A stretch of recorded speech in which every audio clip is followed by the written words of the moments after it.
أستغفر الله العظيم الذي لا إله إلا هو وأتوب إليه. أستغفر الله العظيم الذي لا إله إلا هو. أستغفر الله العظيم. إلى حضرة النبي المصطفى رسول الله صلى الله عليه وسلم، ثم إلى أرواح أزواجه وذرياته وأصحابه والتابعين والتابعين لهم بإحسان إلى يوم الدين، ثم إلى أرواح والدينا ومشايخنا ولأصحاب الحقوق علينا ولجميع المؤمنين والمؤمنات والمسلمين والمسلمات. الشيء لله لهم الفاتحة. أعوذ بالله من الشيطان الرجيم. بسم الله الرحمن الرحيم. الحمد لله رب العالمين الرحمن الرحيم مالك يوم الدين.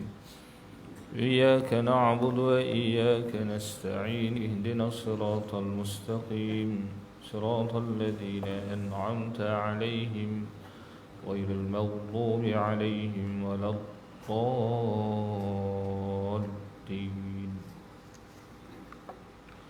السلام عليكم ورحمة الله وبركاته. الحمد لله رب العالمين وبه نستعين على أمور الدنيا والدين وبه نستغفره. الصلاة والسلام على أشرف الأنبياء والمرسلين سيدنا وحبيبنا وشفيعنا ومولانا محمد وعلى آله وأصحابه وأتباعه إلى يوم الدين. اللهم افتح علينا حكمتك وانشر علينا من خزائن رحمتك يا أرحم الراحمين. ثم أما بعد. Hadirin muslimin dan muslimat, tuan-tuan, puan-puan yang dirahmati Allah dan dikasihi sekalian, alhamdulillah wa syukrulillah. Ya, pertama-tamanya sama-sama kita sentiasa mengucapkan dan memanjatkan puji serta syukur yang semulia-mulianya, yang setinggi-tingginya kehadrat Allah Subhanahu wa taala, sebagai tanda syukur kita, tanda terima kasih kita kepada Allah atas segala limpahan nikmat kurniaan, ya, yang diberikan, yang dilimpahkan kepada kita dengan berbagai-bagai bentuk nikmat. Dan selalu diingatkan kepada kita bahawa nikmat-nikmat itu wajib disyukuri. Dan orang yang bersyukur itu adalah orang yang menggunakan segala nikmat yang dikurniakan Allah kepadanya dengan cara yang betul, sebagaimana yang dikehendaki oleh Allah Subhanahu wa taala. Jika tidak, seseorang itu dipanggil sebagai seorang yang kufur nikmat, yang kufur nikmat. Alhamdulillah, ya, pada malam ini kita dapat bersama lagi untuk kita menyambung, ya, perbincangan di dalam kitab Khuluqul Muslim, yakni akhlak seorang muslim. Yang terakhir kita bincang dalam tajuk besarnya, iaitulah tajuknya akhlak yang buruk, tanda lemahnya iman. Ya, bagaimana di dalam yang telah kita bincang, sekarang membawa beberapa ayat Al-Quran dan juga hadis-hadis Nabi sallallahu alaihi wasallam yang membayangkan bahawa bagaimana dikaitkan iman itu dengan akhlak, dan bagaimana jika seseorang itu memiliki akhlak yang buruk, itu menandakan lemahnya iman yang ada dalam diri dia. Ya, kita memang tidak mampu untuk melihat apa yang ada dalam hati manusia. Kita hanya mampu mengukur yang zahir. Jadi bila yang zahir itu ialah yang dilihat ialah akhlak yang buruk, akhlak yang tidak baik, maka itulah aras tanda kepada lemahnya iman yang ada dalam diri seseorang. Bukan kita kata langsung tidak ada iman, tetapi lemah imannya. Sebab itulah dulu kita dibawa dengan hadis antaranya Rasulullah sallallahu alaihi wasallam bersabda dalam hadis yang sahih riwayat Imam Bukhari, "Man kana yu'minu billahi wal yawmil akhir falyaqul khairan aw liyasmut." Yang bermaksud barang siapa yang beriman kepada Allah dan hari akhirat, hendaklah dia bercakap benda-benda yang baik-baik ataupun hendaklah dia diam. Ya, cakap benda baik, itu akhlak yang baik, yang terpuji. Tapi kalau tak ada benda yang baik nak bercakap, lebih baik diam. Mana mau diam? Ada. Susah lah nak diam orang kita ni. Menyembang je tak? Ada je yang nak disembang. Tapi jaga-jagalah, hati-hatilah, kerana ianya menunjukkan akhlak seseorang baik. Dan dia menjadi, kita kata, sebagai neraca untuk mengukur sama ada imannya itu iman yang baik ataupun iman yang lemah. Baik, kita sambung terus perbincangan pada malam ini. Pengarang menyatakan Rasulullah sallallahu alaihi wasallam juga menjelaskan akhlak dan iman mempunyai hubungan dengan ibadah, bahkan menjadikan masalah akhlak sebagai asas kebajikan di dunia dan keselamatan di hari akhirat. Rasulullah ni pernah sebut bahawa akhlak ni menjadi asas, sama ada orang itu adalah tergolong orang yang baik di dunia dan juga orang itu juga orang yang selamat di hari akhirat. Maknanya kalau dia ni seorang yang berakhlak dengan akhlak yang tidak baik, maka dia akan termasuk golongan yang tidak selamat di hari akhirat. Tak selamat di hari akhirat ni tuan-tuan, memang kita kata musibah yang paling besar lah. Ya. Dunia ni kalau kita ditimpa dengan suatu musibah, mungkin kita masih diberikan masa dan kesempatan oleh Allah, ya, untuk kita memperbaiki keadaan. Ya. Alhamdulillah. Tapi kalau di hari akhirat tuan-tuan, boleh balik semula ke Batak Rabik ni? Kalau boleh balik semula, tak apa dah tak? Tak ada dah, Batak Rabik pun dah tak ada lah. Allah Ta'ala menukarkan permukaan, maknanya tempat yang lain. Bukan lagi bumi sebagai mana bumi yang ada hari ini, tapi bumi yang satu tanah yang rata, dinamakan Padang Mahsyar. Di situ tempat kita berkumpul. Baik. Pada suatu hari Rasulullah sallallahu alaihi wasallam bertanya kepada para sahabatnya. Ini hadis yang sahih riwayat Imam Muslim. Hadis ini kita pernah baca ni, ya. Nabi bertanya, "Atadruna manil muflis?" Tahukah kalian siapakah orang yang muflis? Agak-agak kalau tanya dalam surau ni tak, siapa orang muflis? Itulah kita kata orang muflis ni orang tak boleh bayar hutang lah tak? Dia hutang lebih daripada kemampuan dia untuk bayar balik, sehingga dia sampai satu tahap dia tak mampu bayar, maka pihak bank akan mengisytiharkan dia muflis, atau pihak kerajaan mengisytiharkan dia muflis. Begitu. Tapi Nabi bertanya ni dengan maksud yang lain. Lalu ada sahabat berkata, qalu al-muflisu fina man la dirhama lahu wa la mata'. Orang yang muflis di antara kami ialah orang yang tidak mempunyai wang dan barang. Orang tu tak ada duit, tak ada, tidak ada duit, tidak ada harta, tak ada apa. Dia seorang yang muflis. Ya. Orang pun tak berapa nak pandang pada dia dah. Orang tak layan dia, orang mungkin pulaukan dia, orang memandang hina dan seumpamanya kepada orang yang seumpama ini. Ya. Tapi Rasulullah sallallahu alaihi wasallam menerangkan kepada para sahabat. Lalu Nabi berkata, yang dimaksudkan dengan muflis di sini adalah orang yang muflis di hari akhirat. Lalu Nabi kata apa?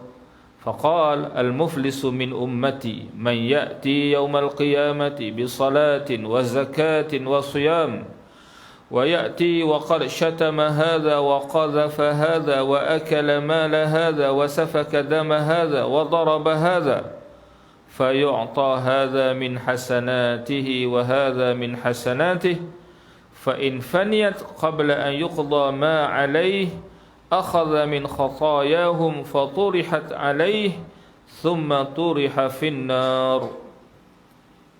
Kata Nabi yang bermaksud orang yang muflis di kalangan umatku, termasuklah kita semua ni tuan-tuan, ya, umat Nabi Muhammad. Orang yang muflis di kalangan umatku ialah orang yang pada hari kiamat datang dengan ibadat salatnya ataupun dengan pahala ibadat salatnya, pahala zakatnya dan pahala puasanya. Dia bukan tak beramal, dia beramal ibadah masa hidup atas dunia. Rajin sembahyang, zakat dia bayar, puasa tak tinggal. Ya. Tapi kata Nabi, tetapi dia juga datang setelah semasa dia hidup di dunia dulu, dia memaki si anu, dia maki orang ni. Orang ni pernah dia maki, kata Nabi, menuduh si itu. Orang ni pula dia tuduh fitnah macam-macam. Makan harta si fulan, dia makan harta orang ni secara zalim, secara tak betul. Dia ambil harta orang dengan cara yang tidak betul, menipu ke, dengan cara menipu ke apa ke, tak kira lah. Menumpahkan darah si fulan dan memukul si fulan. Dia pernah maknanya membunuh orang ke ataupun mencederakan orang, dia pukul orang ini, dan dia tidak menyelesaikan perkara itu semasa hidup atas dunia ni. Maknanya dia pergi menghadap Allah tuan-tuan, bawa juga dosa-dosa yang berkait dengan hak manusia lain. Bukan dosa dia dengan Allah ni, dosa dia dengan sama-sama manusia. Lalu kata Nabi sallallahu alaihi wasallam, apa yang berlaku? Nabi kata fa yu'ta hadza min hasanati. Maka amal kebajikannya diberikan kepada si fulan dan kepada si fulan. Maknanya bila dihisab, dia ada salah dengan si A ni contoh. Sebab si A ni dia apa? Dia maki si A ni. Lalu macam mana nak selesai? Dia ambil pahala dia, beri pada si A. Ni orang yang difitnah, ambil juga pahala dia, bagi pada orang yang kena fitnah. Orang yang kena pukul, ambil pahala dia, bagi pada orang yang dia pernah pukul. Bagi, agak-agak tuan-tuan macam mana? Kata Nabi, sehingga semuanya habis sebelum membayar kejahatan. Dia banyak lagi buat jahat. Tak? Kalau satu lorong tu semua tak selamat daripada kejahatan dia. Contohlah, na'udzubillah lah. Satu lorong tu semua duk terkena tak kejahatan dia. Contohnya, orang duk sakit hati dengan dia. Dia nak bayar pada semua orang balik ni, untuk menebus salah dia.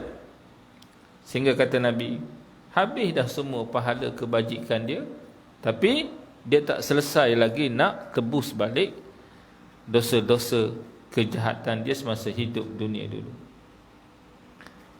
Lalu macam mana tak selesai lagi ni? Lalu kata Nabi, akhadha min khatayahum faturihat alaih. Lalu dosa kesalahan yang ada pada orang itu kemudian diambil dan dipikulkan ke pundaknya. Yakni kalau ada lagi si I ni tak selesai lagi, tapi nak bagi pahala tak ada dah, habis dah pahala. Dia ambil dosa si I, letak pada dia pula. Ambil lagi dosa orang lain yang ada kena-mengena lagi tadi, ambil letak.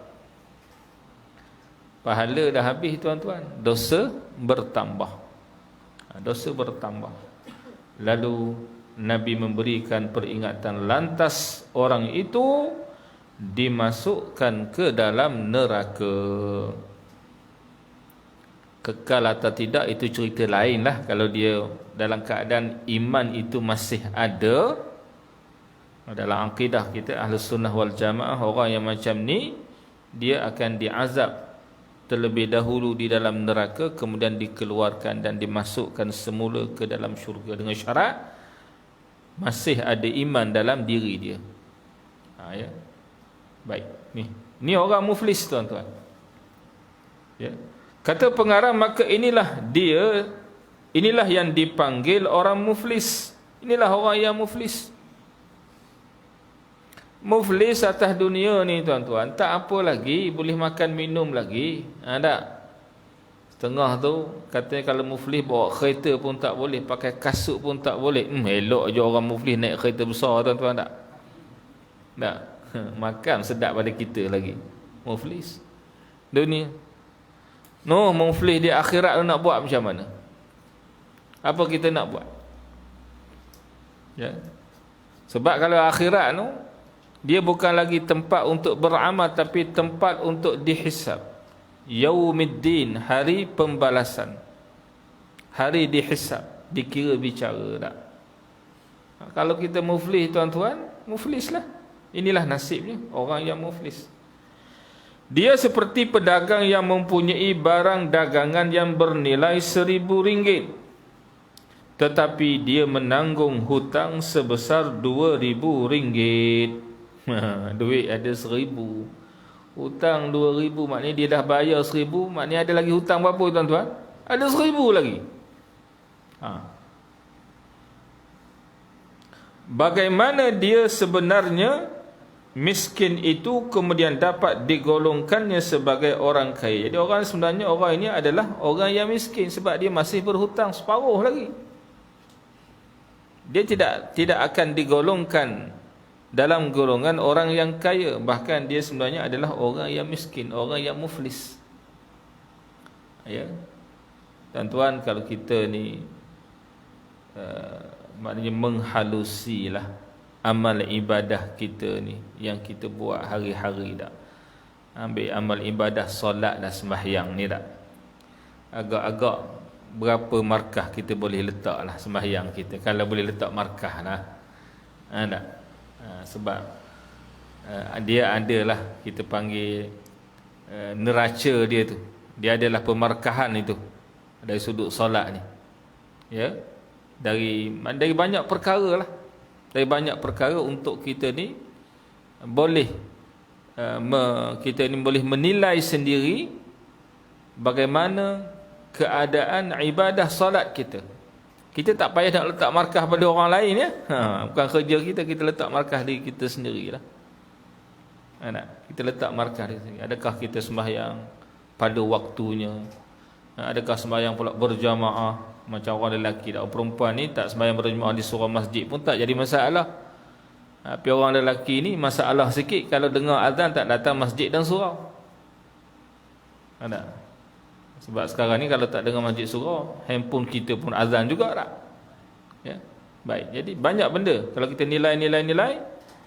Jadi ibadah kita itu pun kita tak berani nak letak markah tinggi-tinggi. Sepatutnya, tuan-tuan, hak ada ni, hak lelaki semua hak ada ni, bila siapa-siapa pun boleh tolak jadi tok imam, sepatutnya.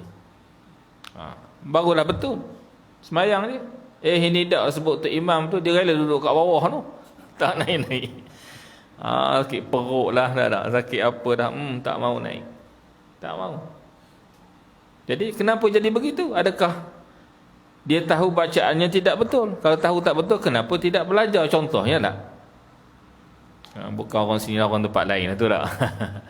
Ya, begitu sekali. Jadi kita kena menilai. Jadi dalam keadaan kita ni bawa pahala ibadah kita ni yang kita boleh kata yang tak seberapa ni, kita bawa pula amal-amal kejahatan kita yang kita belum menyelesaikannya sebelum kita mati dulu. Itu fikir-fikir sendirilah tak. Nabi dah beritahu, ni muflis. Muflis ni akhirnya apa? Thumma turiha finnar, kemudian dia dicampak ke dalam neraka.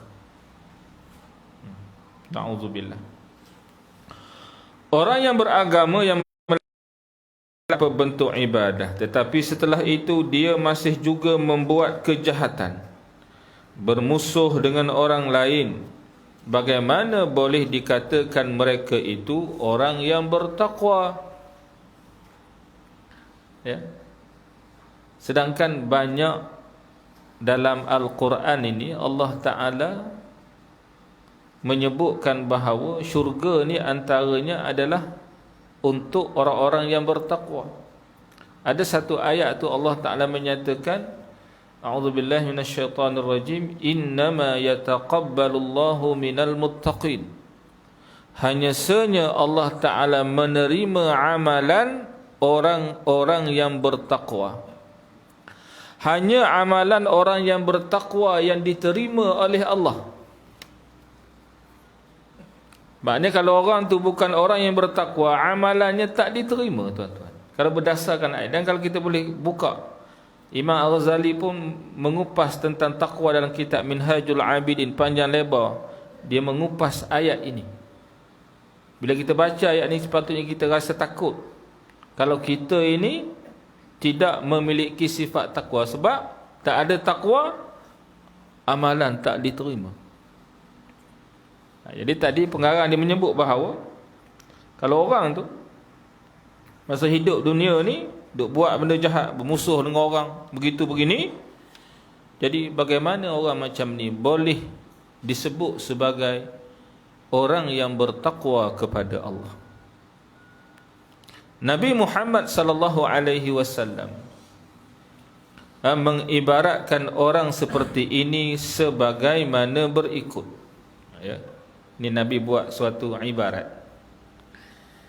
Dalam hadis yang diriwayatkan oleh Imam Al-Baihaqi, al-khalqul hasanu yudhibul khataya kama yudhibul ma'ul jalid, wal khuluqus su' yufsidul khallu al-asal.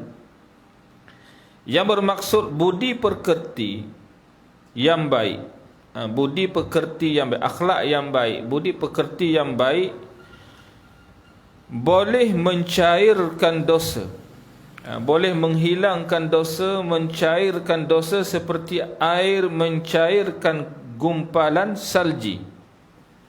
Ya. Air batu tu bila kena air, maka dia akan jadi cair, tuan-tuan. Begitulah Nabi kata, akhlak yang baik, budi pekerti yang baik boleh menghapuskan dosa-dosa dengan akhlak yang baik. Tapi sebaliknya, kata Nabi, sedangkan perangai buruk, akhlak yang buruk, ia merosakkan amal-amal yang saleh seperti cuka yang merosakkan madu. Seperti cuka yang merosakkan madu. Ambil cuka, ubuh dalam madu, rosak madu tu. Bukan jadi elok, jadi rosak madu tu. Begitu. Jadi madu ni benda manis, tak? Perkara yang manis, perkara yang elok, perkara yang baik. Tak? Madulah, madu lebah. Bukan madu itu lagi tu, itu madu tu lain cerita pula. Tak? Kata orang kita sebut bab madu, semua dah senyum dah. Yang sebelah ni pun senyum juga, okey lah. Tak? Madu ni kata orang nak tahu original tak original, kalau bawa balik rumah, isteri marah, itu original. Kalau isteri tak marah, itu tak ada apalah. Baik. Jadi madu ni benda yang manis, benda yang berkhasiat, benda yang bernilai. Ya. Tapi kalau dicampur cuka, dia akan merosakkan madu ni. Jadi madu ni jadi rosaklah, tak beri manfaat. Ya. Jadi walaupun dia ni seorang yang banyak ibadahnya, rajin sembahyangnya, tak, puasanya, apa semua, tapi cuka tadi diibaratkan seperti akhlak yang buruk tadi, akhlak yang jahat. Maka dia akan merosakkan ibadah-ibadah yang dia kerjakan. Jika sifat-sifat yang tidak baik ada pada diri seseorang, maka bahaya akan bertambah besar. Orang yang telah lepas dari agama seperti orang yang melepaskan pakaiannya. Dia orang ni macam orang yang melepaskan agama ni, akan terlepas. Dia akan terlepas daripada dirinya simpulan-simpulan agama ini, ikatan-ikatan agama. Ini bayangan orang yang ada akhlak yang buruk, yang keji. Tadi dalam solat saya baca surah Ara'aital ladzi yukadzibu bid-din. Kata Allah, Ara'aital ladzi yukadzibu bid-din. Tidakkah kamu melihat, kata Allah, orang yang sebenarnya mendustakan agama. Kalau kamu nak tahu siapa dia orang yang berdusta, berbohong di dalam beragama, siapa kata Allah? Fadzalikal ladzi yadhu'ul yatim. Yang pertama itulah orang yang meninggalkan, tidak menghiraukan, tidak menjaga anak-anak yatim. Anak yatim dia biar melarat. Anak yatim, bukan anak nama ayahnya yatim ni tuan-tuan ya. Anak yang tidak ada bapa, yang maknanya yang hidup dalam kesempitan, dalam kesengsaraan. Dia tahu wujud anak yatim dalam masyarakat dia, tapi dibiarkan, tidak dibela. Ni orang berbohong, mengaku Islam tapi nak kata Allah, bohong pada agama dia. Fadzalikal ladzi yadhu'ul yatim wala yahuddu ala ta'amil miskin. Dan dia ni tidak menggalakkan, dia menghalang, dia tidak menggalakkan, bahkan menghalang orang lain daripada memberi makan orang-orang miskin. Dia sendiri tak suka bantu orang miskin, dan dia pun halang, dia tak galakkan orang lain, jangan bantulah dia tu. Dia tu kalau bantu pun tak ada guna juga. Duk malas macam tu lah. Contohlah tak, kawan tu sakit contohnya, bukan malas, tapi dia tidak mau. Ini pun orang yang berdusta dalam agama. Kemudian Allah sebut fawailul musallin, kemudian barulah disebut tentang celakalah orang-orang yang bersembahyang. Alladzina hum an salatihim sahun, iaitu orang-orang yang lalai daripada salat mereka. Lalai di sini ada perbincangan, ada yang lalai itu maksudnya dia bukan tak sembahyang, dia sembahyang juga tapi dalam keadaan lalai. Lalai ini antaranya dia sembahyang di hujung-hujung waktu. Allah tinggal 10 minit lagi baru Allahu Akbar. 10 minit baru Allahu Akbar tuan-tuan, 150 lah dia bawa meter tak? Laju. Dia baca pun jejak tak jejak jadi baca. Sebab nak kejar 4 rakaat. Ya. Ataupun dengan sahun dengan maksud orang-orang yang lalai dalam sembahyang itu, dia tidak khusyuk dalam sembahyangnya. Tidak hadir hatinya dalam sembahyang. Alladzina hum yura'un, juga orang-orang yang yura'un, orang yang riak dalam sembahyang mereka. Alladzina hum yura'un wa yamna'unal ma'un, dan juga dia menghalang. Wa yamna'unal, dan ini dia menghalang orang-orang yang orang-orang yang memerlukan, dia tidak membantu orang-orang yang memerlukan bantuan. Kalau kita lihat dalam surah ni yang kita baca ni, Allah Ta'ala mengaitkan orang yang sebenarnya berdusta, berbohong dalam beragama dengan akhlak-akhlak yang keji ini, akhlak yang tidak baik ini. Begitu sekali kaitan akhlak dengan kita nilai iman dan nilai Islam seseorang di sisi Allah Subhanahu wa ta'ala. Jadi dia kata begitu ya. Orang ni adalah orang yang melepaskan dirinya dari agama seperti orang yang melepaskan pakaiannya. Lepas selai-selai, akhirnya telanjang pula, tak ada apa lah. Tak ada apa pakaian. Dengan demikian maka pengakuannya sebagai orang beriman hanyalah pengakuan palsu. Allah telah sebut tadi tu, yukadzibu bid-din, orang yang berbohong dalam beragama. Kerana tidak ada erti agama tanpa akhlak yang baik, dan tidak ada erti pengakuannya yang mengaku dirinya beriman kepada Allah. Dia mengaku beriman tapi Allah Ta'ala suruh lain, dia buat lain. Yang disuruh tak buat, yang dilarang tu pula yang dia buat. Kata beriman dengan Allah, tak kata nakkan syurga Allah. Sebagai penegasan mengenai hubungan iman dan akhlak, Rasulullah sallallahu alaihi wasallam telah bersabda,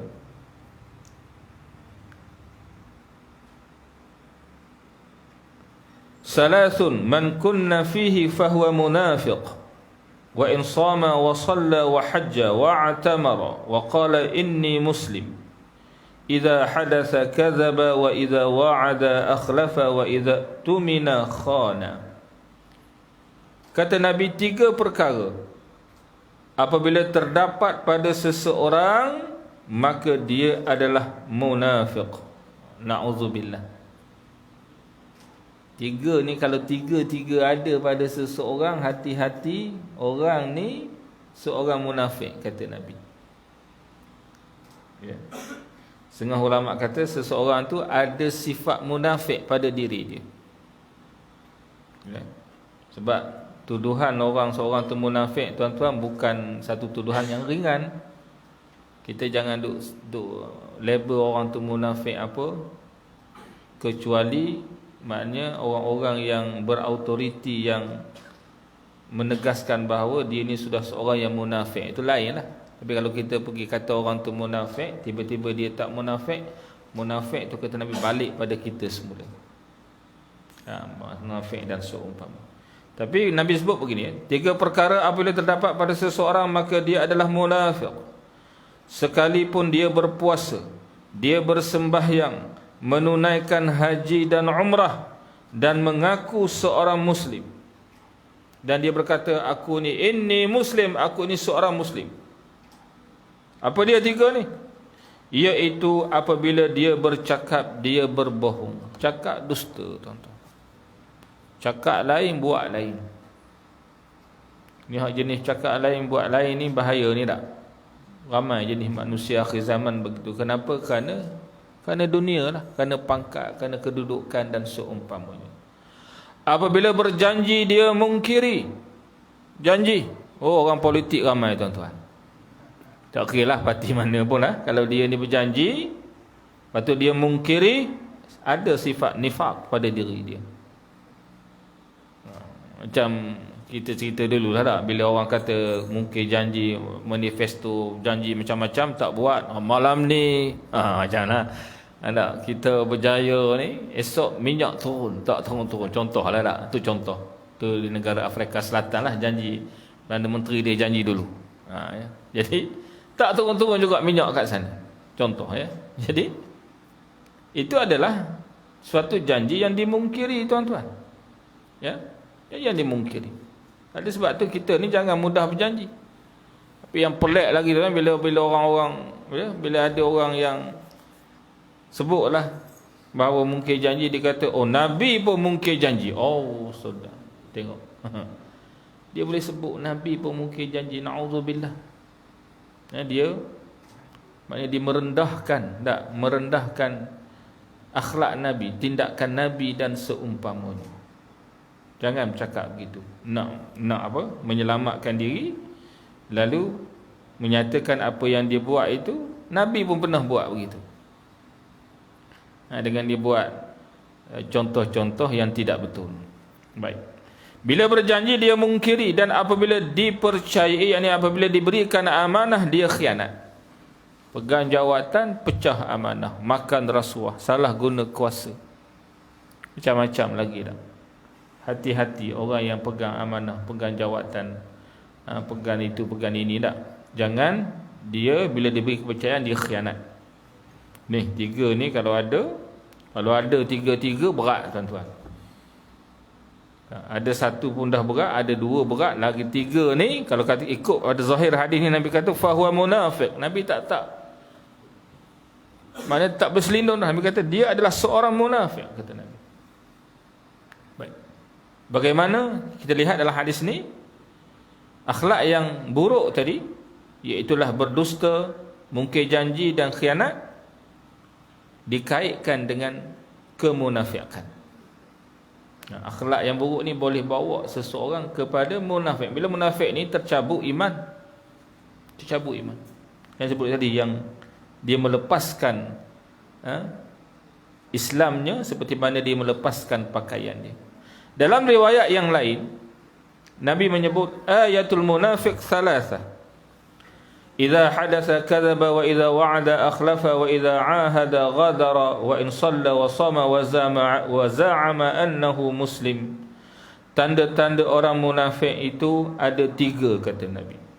Apabila berbicara dia berdusta, apabila berjanji dia mungkiri, dan apabila diberi kepercayaan dia menipu. Walaupun orang itu bersembahyang, berpuasa dan mengaku sebagai seorang muslim. Sebab tu kita ni tuan-tuan nak menilai keadaan diri kita, jangan kita menilai diri kita sendiri, sebab ramai orang dia panggil hipokrit. Dia hipokrit, maknanya dia ni nak syok, dia syok diri sendiri je. Dia rasa dia dah okey, dah baik, tak ada apa salahnya. Apa salahnya? Apa salah orang lain pun buat, apa salahnya aku buat juga? Jangan. Ya. Tapi kita menilai keadaan kita menurut nilaian neraca penilaian yang diletakkan oleh Allah dan Rasulnya. Barulah betul.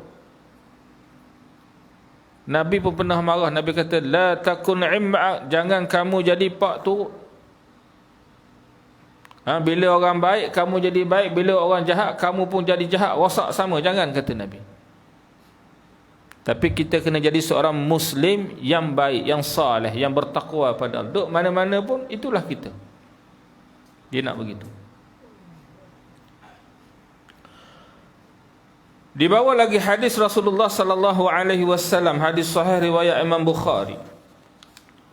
Arba'un man kunna fihi kana munafiqan khalisan. Ini lagi jelas Nabi sebut. Nabi kata 4 perkara.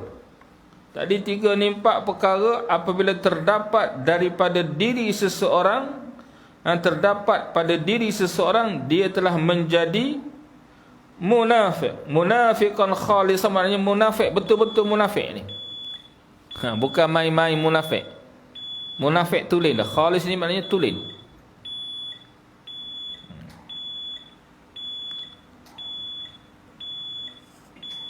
So berhenti tu.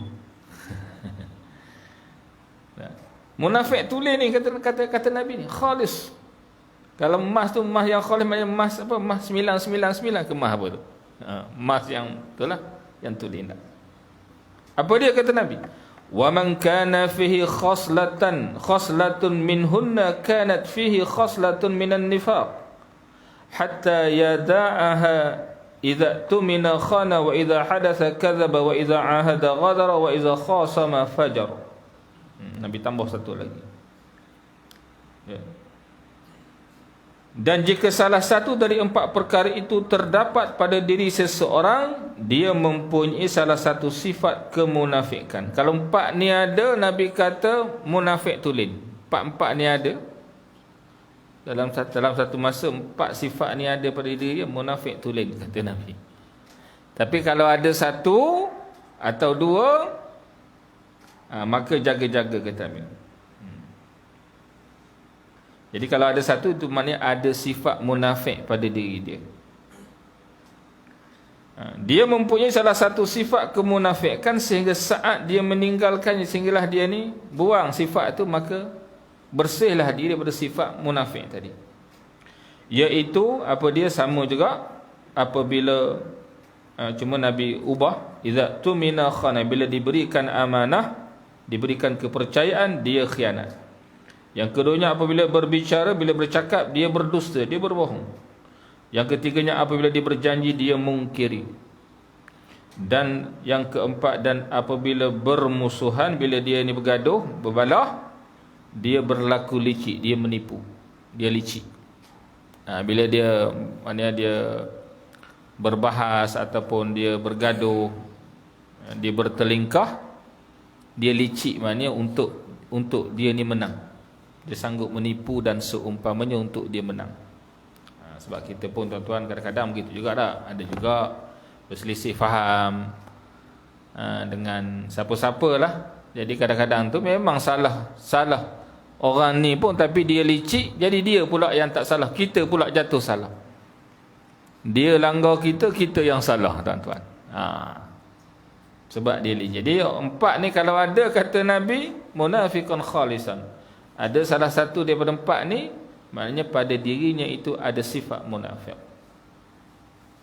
Hadis sahih riwayat Imam Bukhari. Jadi tuan-tuan, kita lihat itulah beberapa hadis-hadis yang sahih yang dibawa oleh pengarang, yang semuanya itu memberi isyarat kepada kita bahawa bagaimana seorang muslim, walaupun dia baik dari sudut ibadahnya dan seumpamanya, tetapi dalam waktu yang sama jika dia masih juga memiliki sifat-sifat yang tidak baik, akhlak-akhlak yang buruk, yang jahat, maka dia ni terdedah kepada bahaya yang sangat besar dalam kehidupan dunia dan lebih-lebih lagi di hari akhirat kelak, kerana dibimbangi dia akan menjadi seorang yang muflis. Muflis dicampak dalam neraka. Dah neraka ni benda tempat macam mana tak? Ya. Cuba dibayangkan hadis yang kita mungkin juga selalu dengar diceritakan dalam hadis Nabi, bahawa kata Nabi, neraka yang paling, azab neraka yang paling ringan iaitulah orang yang dipakaikan dengan kasut ataupun dengan selipar, dengan terompah daripada bara api neraka. Ada riwayat kata diletakkan 2 bara api neraka di bawah tapak kaki dia, lalu mendidihlah otak dalam kepala dia. Letak 2 bara, satu kanan satu kiri. Ni otak ni menggelegak, geluk-geluk, sehingga dia menyangka dialah orang yang paling teruk diazab di dalam neraka. Tu hak paling ringan. Ada. Pilihlah yang mana satu, idaman kalbu. Macam itulah. Dah Nabi dah beritahu, dah beri ingat tak? Beri ingat tu sebenarnya kita mampu untuk mengubah. Kita mampu untuk mengubah akhlak kita ni, mengubah tindak tanduk kita, mengubah percakapan kita, cara gaya hidup kita. Kita ni boleh berubah, asalkan kita ada kesungguhan, ada kesedaran, dan kita juga dibantu oleh orang sekeliling kita. Tapi kalau tidak ada itu semua, kadang-kadang kita hanyalah panggil apa, panas-panas tahi ayam je lah. Panas sekejap je, lepas tu sejuk balik tak? Sejuk balik. Itu kita tak maulah. Kalau boleh kita selalu mengingati apa yang telah disebutkan tadi, maka insya-Allah dia akan memberikan suatu kita kata kesungguhan yang tidak pernah padam dalam diri kita untuk sentiasa berubah kepada keadaan yang lebih baik. Dan inilah yang akan mengundang rahmat Allah kepada kita dalam kehidupan dunia, dan juga beroleh keselamatan dalam kehidupan akhirat. Habis bab yang pertama, kita akan masuk dalam bab yang kedua dengan tajuk besarnya kehidupan yang sempurna. Di dalam tajuk kehidupan yang sempurna ini, pengarang dia membayangkan kepada kita bahawa bagaimana Islam ini membawa manusia kepada kehidupan yang sempurna. Jadi tuan-tuan, kalau kita bayanglah kita hidup dalam satu masyarakat yang semua anggota masyarakat itu berakhlak dengan akhlak yang baik. Indah tak hidup tu tak? Kita akan rasa cantiknya hidup tu, indahnya kehidupan itu, teringginya hidup dalam masyarakat macam tu. Tapi di dunia ini hampir mustahil lah kita nak dapat macam tu lah. Tapi kalau dalam syurga tu tuan-tuan, memanglah Allah Ta'ala buang semua sifat-sifat yang tak baik ni. Sifat yang tak baik ni tak akan ada sikit pun dalam diri ahli syurga. Sebab itulah disebut kalau hidup cara Islam betul-betul ni, Masya Allah, Tabarakallah. Jadi Islam ni membawa kita ini kepada kehidupan yang sempurna, antaranya dengan adab-adab dan akhlak yang baik, yang insya-Allah ya kita akan sambung tajuk perbincangan kita ini di dalam pertemuan yang akan datang insya-Allah. Wallahu a'lam bis-shawab. Setakat tu dulu. Ada soalan kan? Boleh.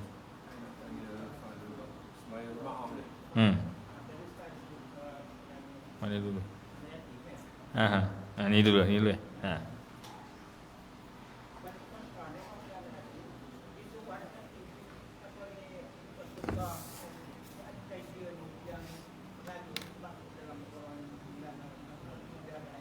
Yang ayat tadi. Baik. Dia macam ni sebenarnya kita kena rujuklah kepada pihak pengurusan rumah anak yatim tu, yang dia macam kita lihat dia suruh anak yatim tu pergi keluar minta sedekah ya. Baik, kalau yang pergi keluar tu anak-anak yatim yang kecil-kecil tu pergi minta sedekah, itu memang tak patutlah, dia mengambil kesempatan lah dengan keadaan itu ya.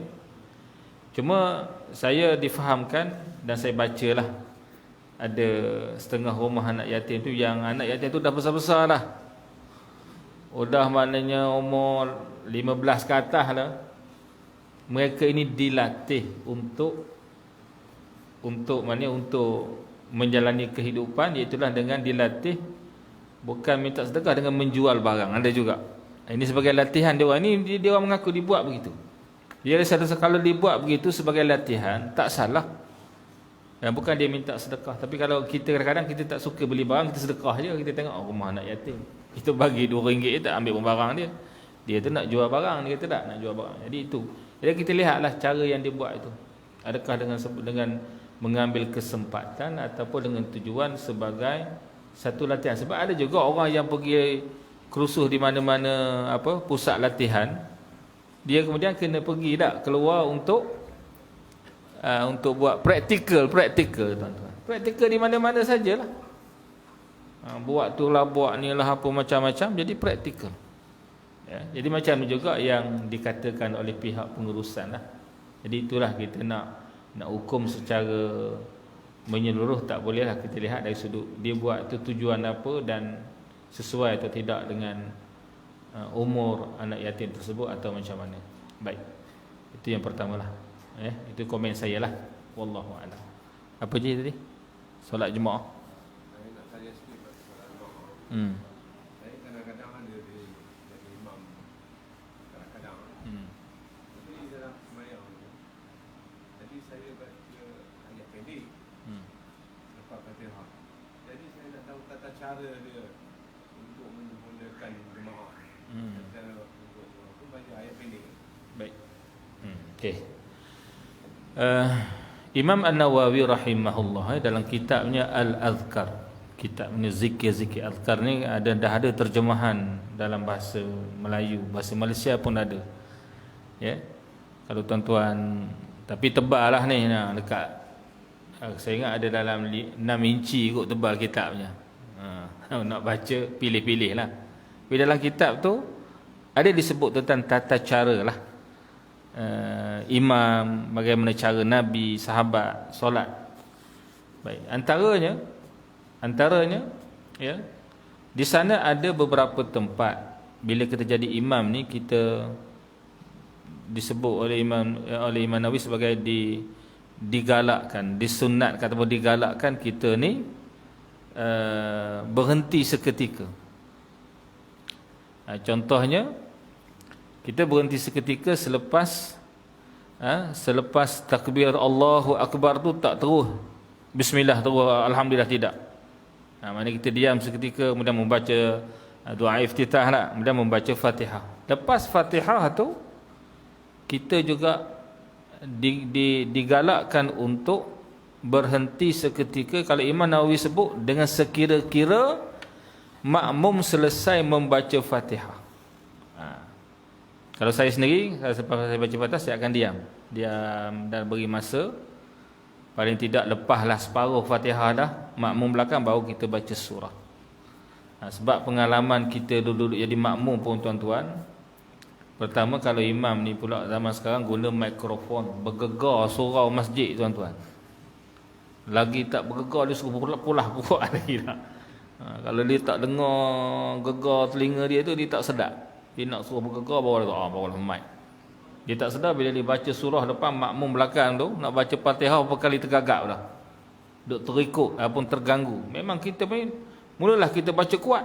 Sebab kata ni rukun qauli ni kena baca dengar sendiri. Dah tu imam buka volume dah lebih pada separuh dah. Bila kita nak dengar kita baca ya? Ada. Macam mana? Jadi sebab itulah ini adab yang telah ulama sebut ratusan tahun dulu dah. Sebaiknya lepas baca Fatihah kita diam sekejap. Bila diam sekejap ni tuan-tuan, kita baca qul huwallah pun makmum belakang tak kalut dah nak kejar. Inna a'taina pun tak apa. Ini tapi waladdallin amin inna a'tainakal kautsar, memang baru ar-rahmanir rahim dia Allahu akbar rukuk seorang dia lah. Tak. Sebab ada tu imam laju dah. Ada beberapa tempat sekarang pun katanya bila kata sana masjid ni, kita tanya tu imam laju tu ada ke? Tak ada lah. Ada tu imam tu memang saya pernah sembahyang tarawih di situ, ya Allah. Memang kalau memang kita kata kalau rakaat kedua tu dia sujud yang nak sujud yang kedua barulah saya boleh rukuk tuan-tuan. Laju dia sembahyang tak. Macam mana nak terkejar? Tak terkejar dah tu. Memang kita kena belakang lah. Memang belakang betul. Jadi ini adab lah, adab yang disebut oleh Imam An-Nawawi rahimahullah dalam kitab Al-Azkar. Boleh kita rujuk. Kalau rajin cari kitab Azkar tu, tengok bab tu. Jadi kita diam.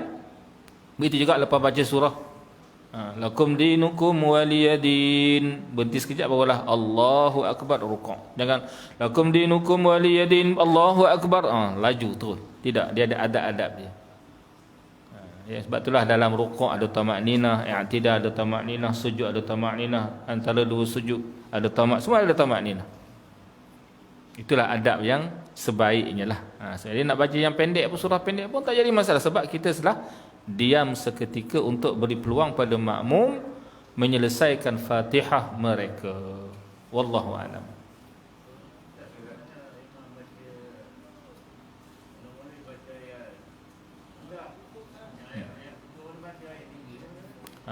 Baik, itu dari sudut tu dihukumkan makruh lah. Dia macam ialah rakaat pertama dia baca qul huwallah ni contoh lah. Rakaat dua dia pergi baca pula wadduha. Dia patah balik. Bila patah, taklah semayangnya tak batal tuan-tuan. Jadi disebut maknanya ikut turutan itu tak kenalah. Sepatutnya daripada atas tu ke bawah, daripada kata wadduha tu sampailah kepada Qul a'udzu birabbin nas, mana ikut begitu. Tapi kalau dia patah balik pun taklah sampai membatalkan solat, cuma dihukumkan makruh. Sebab adalah ada adab membaca Al-Quran dia begitu disebut, ya. Jadi kalau kita jadi imam tu ialah kalau paling selamat kata kuliah qul huwallahu ahad lah, memang tak bertukar dua tu tuan-tuan. Nanti lakum dinukum tak jumpa pula tak. Wallahu a'lam. Okey. Baik. Baik. Muslim ada soalan ke? Tak ada. Baik, jadi setakat tu dulu ya perbincangan kita pada malam ni. Jadi insya-Allah apa-apa yang kita bincang tu kita cubalah hadam, kita cuba fahami dan cuba amalkannya lah. Sebab selalu diingatkan ilmu yang bermanfaat adalah ilmu yang diamalkan ataupun ilmu yang boleh diamalkan. Tapi kalau ilmu tu kita belajar tak boleh diamalkan, dia termasuk ilmu yang bukan tak berguna, kurang berguna lah. Sebab memang tak boleh nak beramal. Baik. A'udzubillahi minasyaitonir rajim. Bismillahirrahmanirrahim. Alhamdulillahirabbil alamin. Wassalatu wassalamu ala asyrafil anbiya'i wal mursalin wa ala alihi wa sahbihi ajma'in. Allahumma innaka 'afuwun karimun tuhibbul 'afwa fa'fu 'anna wa 'an walidina wa 'an jami'il mu'minin wal mu'minati bi rahmatika ya arhamar rahimin. Allahumma 'allimna mimma yanfa'una wanfa'na mimma 'allamtana. Allahumma zidna 'ilma warzuqna fahma. Allahumma ij'alna من الذين يستمعون القول فيتبعون أحسنه اللهم دبرنا يا الله فإنا لا نحسن تدبير اللهم ردنا إلى دينك الإسلام ردا جميلا اللهم طهر قلوبنا من النفاق وأعمالنا من الرياء والعجب وألسنتنا من الكذب وأعيننا من الخيانة وأنت يا الله تعلم خائنة الأعين وما تخفي الصدور برحمتك يا أرحم الراحمين اللهم ربنا آتنا في الدنيا حسنة في الآخرة حسنة وقنا عذاب النار وصلى الله على سيدنا محمد وعلى آله وصحبه وبارك وسلم والحمد لله رب العالمين تقبل الله منا ومنكم. Kita tangguhkan dengan doa kafaratul majlis dan suratul asr. Subhanakallah